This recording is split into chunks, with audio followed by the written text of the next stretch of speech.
We're taking a few minutes to talk to State Representative DeLaney at the No Kings rally for a few more minutes. Obviously, I think it's interesting, particularly like this is a midterm election. On the Senate side, looks like the Republicans are sort of getting it from both sides. They're getting from the far right challengers, and also Democrats look like you guys got candidates almost in like 80% of contested seats these days. We are running more people than we have in my memory, and I'm very proud of that. And that proves we got a lot of people. Many of them are young, which is great. We got a lot of people getting involved and helping us. Yeah, that's a positive sign. You know, the Republican fight, I mean, you got Mitch Daniels trying to behave like an ordinary politician, and then you got what's his name, Banks, acting like a madman, and everything in between. Now, they have more trouble. It's funny, we are always accused of being confused. They have more trouble than we do as a party, and God wishes it upon them, I hope. It's funny because I also noticed too that it looks like when Donald Trump changed his mind and endorsed Liz Brown and Ron Alting, it sort of put Jim Banks and the other folks sort of in a bit of a catch. It's almost like a circling firing squad. There is no team on their side. There's a one-man band, and he decides each day who's going to play. And right now he's picking on Liz Brown is on his team. You're so right. Yes. God knows why anybody wants her on their team. And, you know, Banks is maybe being shoved aside. Now, the man is not a party person. He's an individual megalomaniac. And how do you follow him? You can't follow him. I mean, he just found out that there's a thing called the Straits of Hormuz, and that it might be at risk in a war. Hello? Yeah, they're in trouble. But I don't care if the Republican Party's in trouble. I think my country's in trouble, and that's unusual. That's the first time in my life I've felt that. Obviously, if we let you hear, rallies are kind of big to get people energized and motivated, but they still got to go up and show up and vote. That's exactly right, and it's getting harder and harder to vote, and the Republican effort to make it even harder to vote is underway.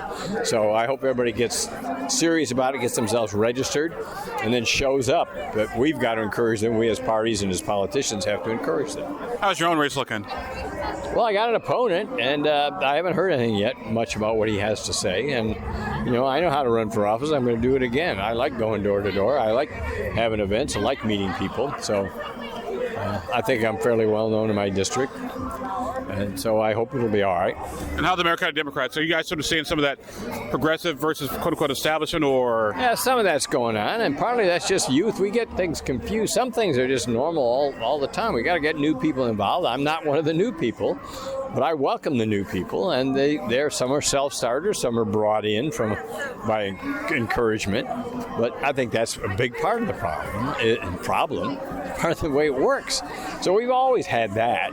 It has a different flavor now, but I'm not bothered by all that. Great. And DeLaney, my friend, thank you very much. Always good to talk to you, sir. Abdul. Take care of yourself.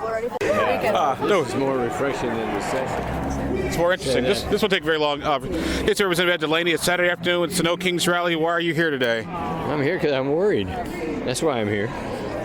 I'm worried it's going to be harder to vote. I'm worried that the Constitution is being ignored. The Congress is doing nothing. We have 7 mice representing us in the Republican delegation from this state. The courts are standing up, the lower courts. I hope the Supreme Court will stand up. And I think we got to get people fired up, and I think it's happening. I'm very reassured by that. What does this tell you about the upcoming midterm elections, particularly the primaries, which you literally voting starts like in less than a week from now? What it tells me is there'll be a big turnout among the people who are worried. Whether the people who think that Trump is godlike will turn out, I don't know. I don't understand them. But I think we'll have a very good turnout, and we'll have a lot of people nervous. Look, most of us just want to get back to a normal life. We don't have to read about some crazy thing, a new tariff, a new war. You know, we don't need to read all that every day. We need people to get back to normal life and a normal economy, and we're not there. A lot of these are sort of considered national issues. How do you think they impact people here locally? Do you think actually see, what folks say isn't good for America? What I think affects us here is the State House is incapable of doing anything substantive in terms of investing in our people, whether it's the schools, the roads, or anything else. They're so tied up trying to do federal work. They're pretending that we're in charge of immigration. They're tearing down education. So they're pretty dysfunctional. They're not happy. They're not happy. We need to help these Republicans by replacing the worst of them. That's what we need to do, and get people to see there's an alternative to